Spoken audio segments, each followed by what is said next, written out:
आज की इस वीडियो में हल करने वाले हैं प्रश्न संख्या 11 से।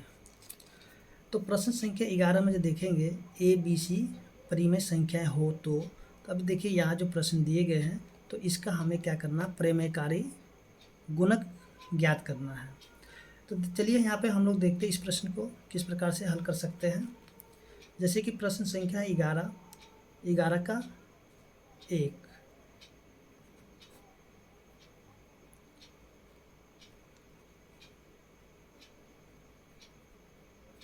देखिए प्रश्न संख्या 11 का 1 में जो दिया गया है इसमें हमें क्या करना है, ये जो परिमेयकारी गुणक है इसका हमें यानी कि मान लिखना है। तो देखिए जैसे कि हम लोगों को पता है कि दो परिमेय संख्या का गुणन परिमेय संख्या होता है, ठीक है। तो यहाँ पे हम लोग क्या करते हैं, मान लेते हैं। माना x अन्य परिमेय संख्या है, ठीक है। इसमें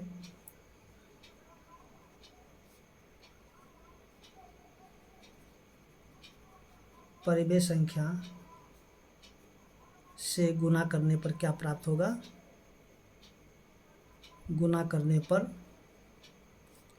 ए बी सी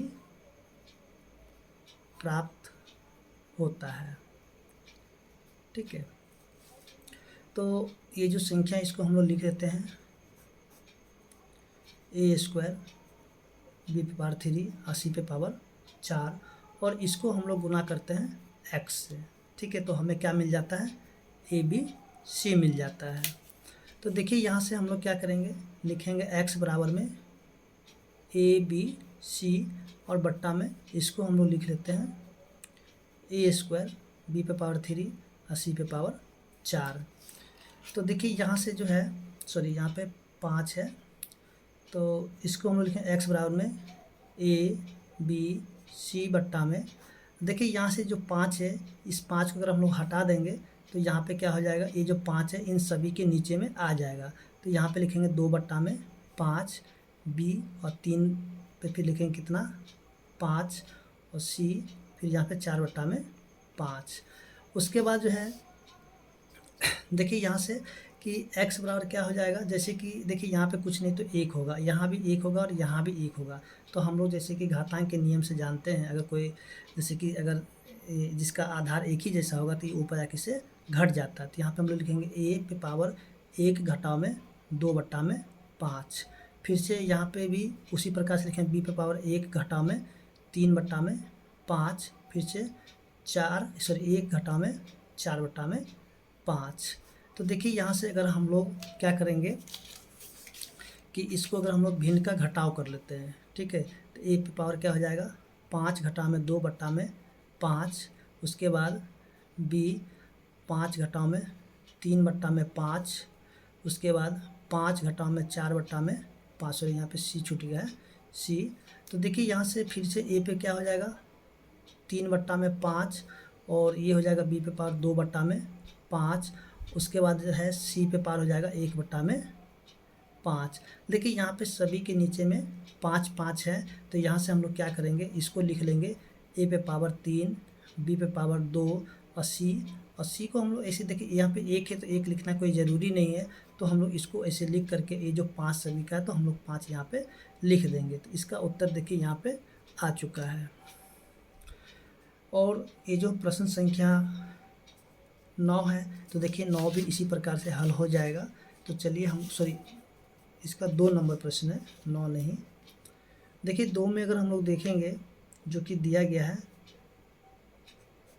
यहाँ पे 9 दिया हुआ है, ए पे पावर 2 बी पे पावर 4 और सी पे पावर 8। तो यहाँ भी हम लोग लिखेंगे माना x अन्य परिमेय संख्या है और परिमेय संख्या से गुणा करने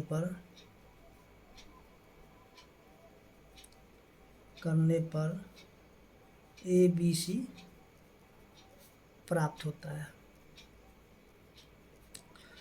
तो देखिए यहाँ पे भी ये जो प्रश्न है इसको लिखेंगे 9, ए पे पावर 2, बी पे पावर 4 और सी पे पावर 8 और इसको गुना करेंगे एक्स से, तो हमें क्या मिल जाएगा, ए बी सी।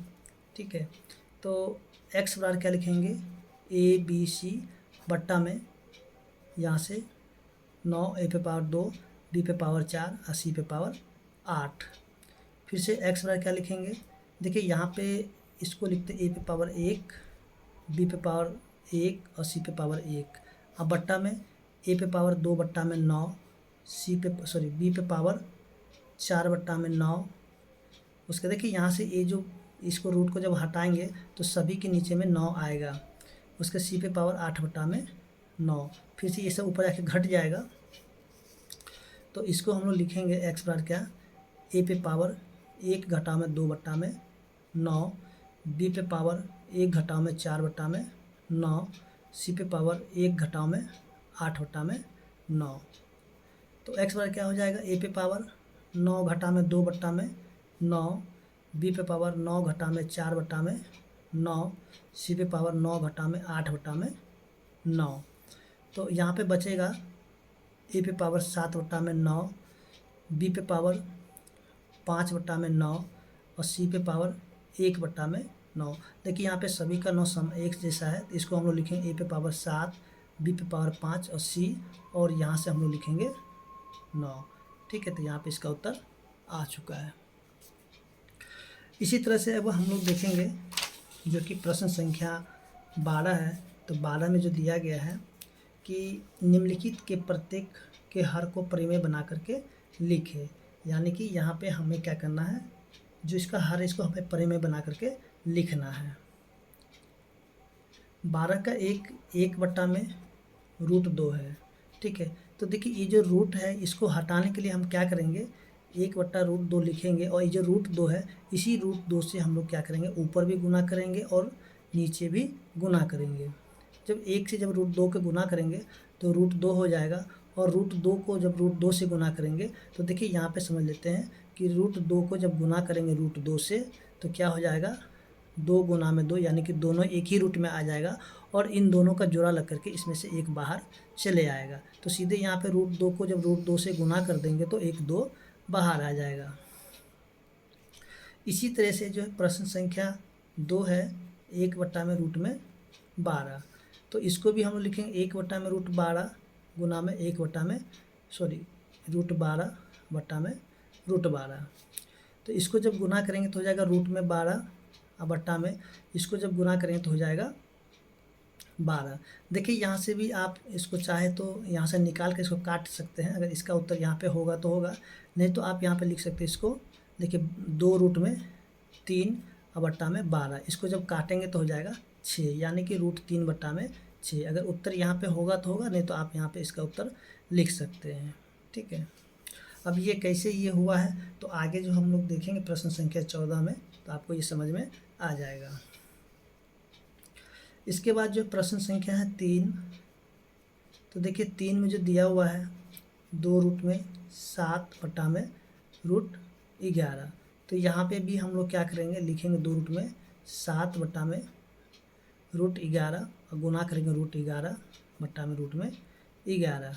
तो देखिए इसको जब हम गुना करेंगे तो 2 तो वैसे ही रहेगा, लेकिन इन दोनों को गुना करेंगे तो हो जाएगा √77, और बट्टा में इसको जब गुना करेंगे तो हो जाएगा 11। अब जो है प्रश्न संख्या 4, देखिए 4 में दिया 2√17, तो यहाँ पे रूट हटाने के लिए क्या करेंगे, ऊपर में √17 से गुना और नीचे भी √17 से गुना। तो देखिए ये हो जाएगा 2√17, और इसको जब गुना करें तो हो जाएगा 17। ठीक है, देखिए अब आगे जो है प्रश्न संख्या 3, देखिए 3 को अगर हम लोग देखेंगे, 13 में जो दिया गया है 1 बट्टा में √2 प्लस में 1। ठीक है, तो देखिए यहाँ पे इसको हम लोग लिखते 1 2 प्लस में √2 प्लस में 1। देखिए यहाँ पे जो है इसका ये जो रूट में 2 है, ठीक है, तो इसको हम लोग क्या करेंगे, जब रूट से हमें बाहर निकालना होगा तो इसके लिए हम क्या करेंगे, जैसे यहाँ पे देखिए प्लस में है तो इसको हम लोग लिखेंगे √2 घटाव में 1। फिर नीचे में भी यही चीज़ को लिखेंगे √2 घटाव में 1। अगर देखिए यहाँ पे प्लस का चिन्ह है तो ऊपर दोनों जगह हम माइनस लिखेंगे, अगर यहाँ पे माइनस होगा तो दोनों जगह ही प्लस कर लेंगे और फिर इनका हम लोग कर लेंगे गुना। तो देखिए यहाँ पे अगर हम लोग देखेंगे नीचे में कि एक बार जोड़ में है और एक बार है घटाव में, तो इसके लिए हम लोग फार्मूला का प्रयोग करेंगे a² घटाव में b²। तो देखिए यहाँ से 1 से जब इनको गुना करेंगे तो इसमें कुछ भी फर्क नहीं पड़ेगा, जैसे वैसे ही रह जाएगा। और यहाँ पे एक बार जोड़ में है, उसके बाद एक बार घटाव में है, तो इसको हम लोग लिखेंगे √2 घटाव में 1²। फिर से यहाँ से देखिए √2 घटाव में 1 और बट्टा में देखिए √2 इस यहाँ से हम इसको कैंसिल कर सकते हैं, ठीक है, यानी कि स्क्वायर से ये रूट कैंसिल हो जाएगा तो यहाँ बचेगा 2 घटाव में और 1² करेंगे तो हो जाएगा 1। उसके बाद देखिए √2 घटाव में 1 और 2 में से जब 1 को घटाएंगे तो नीचे बचेगा 1, तो 1 हम यहाँ पे लिखेंगे या फिर नहीं भी लिखें तो कोई दिक्कत नहीं होगा, तो इसका उत्तर हम लोग यहीं पे छोड़ सकते हैं। इसके बाद जो है प्रश्न संख्या है इसका 2। देखिए 2 में जो दिया हुआ है 1 बट्टा में 2 घटाव में √3, तो यहाँ भी हम लोग क्या करेंगे, लिखेंगे 2 घटाव में √3। जैसे कि हमने बताया था अगर यहाँ पे माइनस होगा तो हम यहाँ पे क्या करेंगे, प्लस से गुना करेंगे, यानी कि 2 प्लस में √3 फिर से 2 प्लस में √3। माइनस होगा तो प्लस करेंगे, प्लस होगा तो माइनस करेंगे। तो जब इसको 1 से गुना करेंगे तो हो जाएगा 2 प्लस में √3 बट्टा में 2² घटाव में √3², तो हो जाएगा 2 घटाव में √3 और 2² हो जाएगा 4 घटाव में √3² यानी कि कैंसिल हो जाएगा तो हो जाएगा 3। तो यहाँ पे देखिए 2 घटाव में √3 और 4 में से 3 को घटाएंगे तो बच जाएगा 1, तो 1 लिखना कोई ज़रूरी नहीं होता है। इसी प्रकार से जो कि प्रश्न संख्या है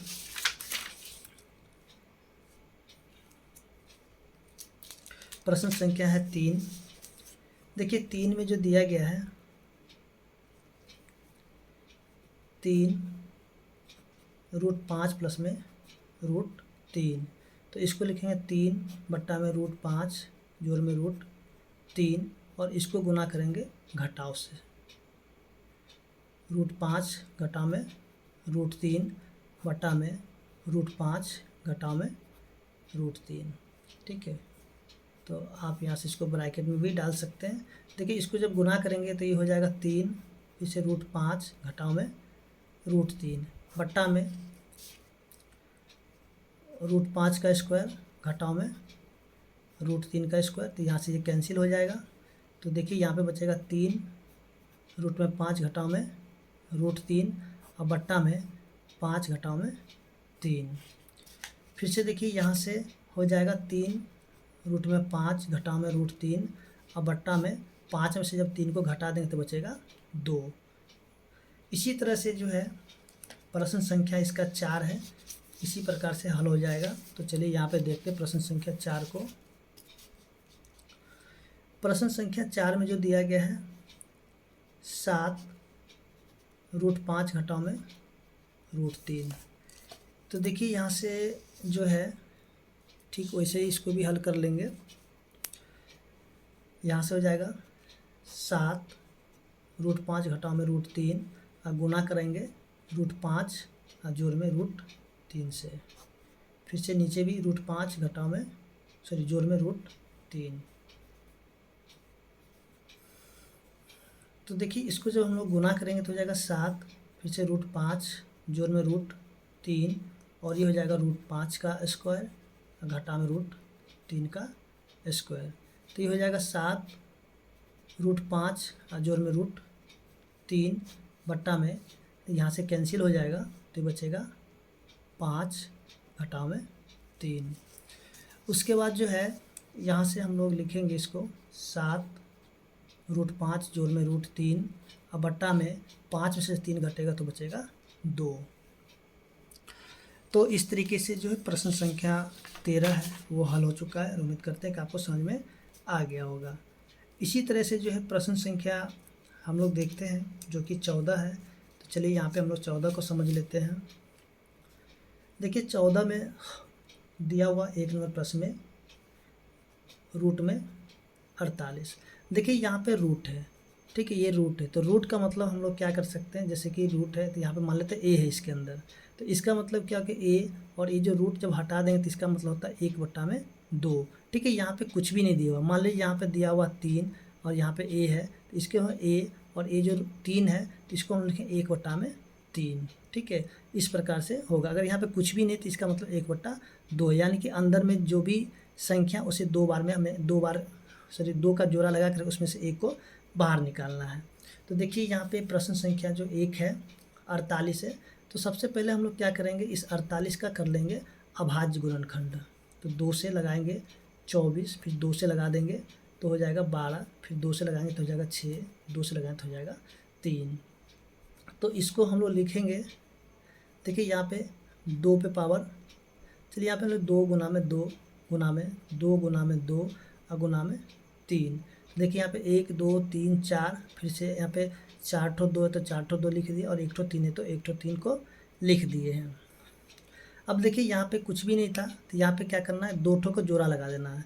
देखिए दोनों का जोड़ा लग गया, इसका भी जोड़ा लग गया, ठीक है, और इसका जोड़ा नहीं लगा तो इसको हम लोग ऐसे रहने देते हैं। देखिए इन दोनों का जोड़ा में से 1 ठो 2 को हमें बाहर निकाल देना है, और इसके भी जोड़ा में से 1 ठो 2 को बाहर निकाल देना है। देखिए इसका जोड़ा नहीं लगा तो इसको हम लोग रूट के अंदर ही रहने देंगे। अब इसको गुना करें तो 2 दूनी 4, फिर से ये हो जाएगा रूट में 3, यानी कि इसका उत्तर क्या हो जाएगा, 4√3 हो जाएगा। आगे जो है प्रश्न संख्या इसका 2 है, तो चलिए यहाँ पे हम लोग 2 को देख लेते हैं। 2 में दिया हुआ 175, तो देखिए 175 का भी हम लोग कर लेते हैं अभाज्य गुणनखंड। तो इसको हम लोग 5 से कर लेते हैं, 5 से लगाया था 5 दिया 15, फिर 5 25, फिर 5 से ही लगेगा, 5 7 35। तो यहाँ पे हम लोग देखेंगे 5 कितना है, 2 बार, 5 गुना में 5 गुना में 7। देखिए यहाँ पे कुछ भी यानी कि संख्या नहीं है, इसलिए हमें यहाँ पे क्या करें 2 बार सॉरी यहाँ पे जोड़ा लगा के इसमें से 1 ठो 5 को निकाल देंगे बाहर, और इसका जोड़ा नहीं लगा तो इसको हम लोग रूट के अंदर ही रहने देंगे। आगे जो है प्रश्न संख्या 3, देखिए 3 में जो दिया गया है, अब देखिए यहाँ पे 3 है और यहाँ पे 72, यानी कि ये जो संख्या अंदर में इसे 3 बार में से 3 को जोड़ा लगा करके इसमें से 1 ठो को बाहर निकालना है। सबसे पहले हम लोग 72 को कर देते हैं एलसीएम। 2 से लगाएंगे तो हो जाएगा 36, फिर 2 से लगाएंगे तो हो जाएगा 18, फिर 2 से लगाएंगे तो हो जाएगा 9। तो देखिए यहाँ पे आगे लगाने की कोई जरूरत है, हम लोग यहीं पे छोड़ सकते हैं, ठीक है। तो यहाँ पे हम लोग लिखेंगे 3 और यहाँ पे 2 गुना में 2 गुना में 2 और गुना में 9, ठीक है, क्योंकि आगे देखिए 9 का हम लोग करेंगे तो 2 बार में इसे 3 गुना में 3 होगा, तो इसलिए हम यहाँ पे 9 का ही रहने देते हैं। अब देखिए यहाँ पे 3 है तो यानी कि 3 को का जोड़ा लगा देना, उसमें से 1 को बाहर निकालना। तो इसमें से देखिए तीनों का जोड़ा लगा दिए और इसमें से 1 2 को निकाल देंगे बाहर, और देखिए ये जो 9 है तो 9 का जोड़ा नहीं लग रहा है तो इसको हम लोग अंदर ही रहने देंगे, और जो 3 है तो इस 3 को हम लोग यहीं पर लिख देंगे फिर से। उसके बाद दिया गया है प्रश्न संख्या 4 में रूट में 125। देखिए यहाँ पे कोई भी संख्या नहीं दिया गया है, तो सबसे पहले 125 का हम लोग कर लेते हैं अभाज्य गुणनखंड। 5 से 25, फिर 5 से 5, ठीक है। तो यहाँ से क्या लिखेंगे, 5 गुना में 5 गुना में 5, और इन दोनों का जोड़ा लगा देंगे तो 1 ठो 5 आएगा बाहर, और इसका नहीं लगेगा तो इसको हम लोग अंदर में ही रहने देंगे, यानी कि 5√5 इसका उत्तर हो गया है।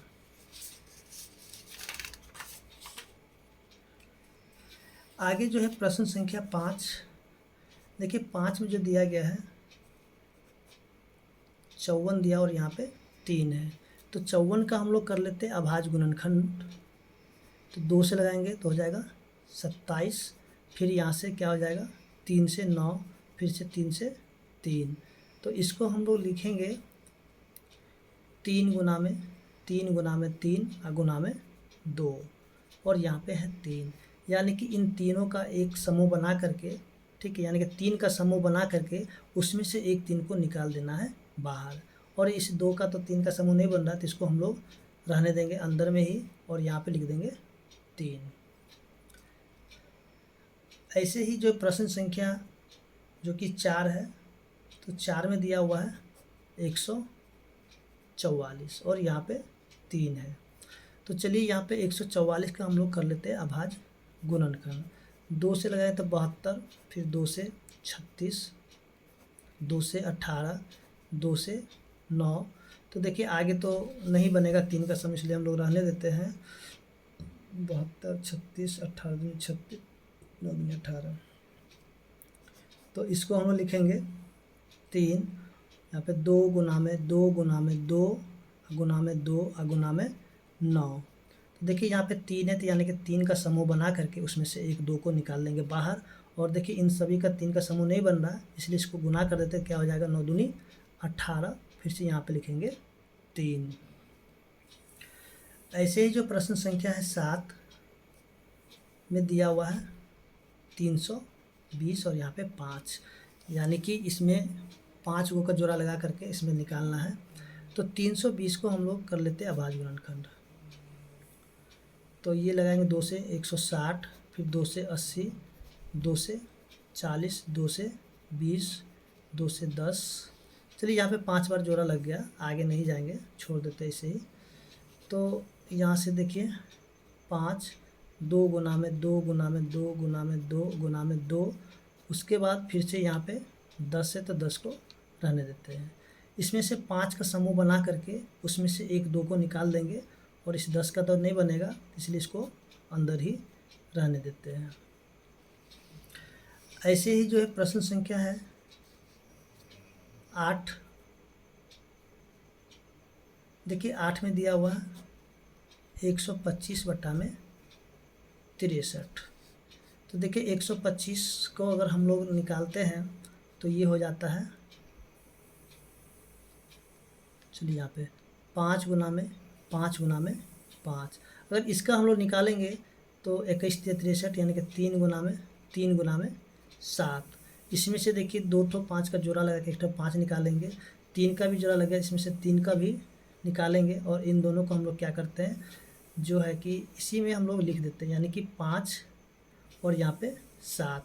अब देखिए यहाँ पे इसमें से हम क्या करेंगे, जैसे कि हम लोगों ने प्रश्न संख्या 12 को किए थे, वैसे ही ऊपर भी 7 से गुना और नीचे भी 7 से गुना करेंगे। तो हो जाएगा 5 बटा में 3 गुना में, इन दोनों को गुना करते हो जाएगा रूट में 35, और इसमें से एक 7 को निकल जाएगा, यानी कि 7 बाहर आ जाएगा। और फिर से हम लोग यहाँ पे लिखेंगे 5 रूट 35, अब बट्टा में 7 या 21। ठीक है, ऐसे ही जो है प्रश्न संख्या बच गया इसका 9 नंबर। चलिए हम लोग यहाँ पे 9 नंबर को भी देख लेते हैं। देखिए 9 में जो दिया हुआ है 112 बटा में 45। तो 112 का अगर हम लोग एलसीएम करते 16 7 112 होता है, तो यानी कि ये हो जाएगा 2 गुना में 2 गुना में 2 गुना में 2 गुना में 7। देखिए आपको जो है अब अभाज्य गुणनखंड करके ही निकालना है। ठीक है, तो जैसे कि 112 का आप कीजिएगा तो इतना आपका निकल जाएगा। ठीक है, तो फिर से 45 को हम लोग करेंगे तो 3 गुना में 5, 3 3 9 9 5 45, और इसमें से 2 2 का समूह बना करके निकालना है। तो देखिए 2 का समूह बन गया तो 1 ठो 2, फिर इसका भी बन गया समूह तो 1 ठो 2। ठीक है, और इसका नहीं बना तो इसको हम लोग लेंगे रूट के अंदर ही रहने देंगे। फिर से यहाँ पे 1 3 का यानी कि समूह बन जाएगा। और चलिए यहाँ पे क्या करते हैं, इस रूट को थोड़ा सा बड़ा कर लेते हैं, और नीचे में 5, फिर से ऊपर भी 5 से गुना और नीचे भी 5 से गुना कर देंगे। ठीक है, ये जो है इसका यानी कि रूट से बाहर निकालने के लिए इस तरह से कर सकते हैं। तो 2 दूनी 4 रूट में 3, और ये हो जाएगा 7 5 35, और नीचे निकलेगा एक 5। फिर से गुना कर देंगे तो हो जाएगा 4 रूट 35, अब 5 दिया 15। तो इस तरीके से जो है प्रश्न संख्या 14 है हल हो चुका है, और उम्मीद करते हैं आपको समझ में आ गया होगा। धन्यवाद।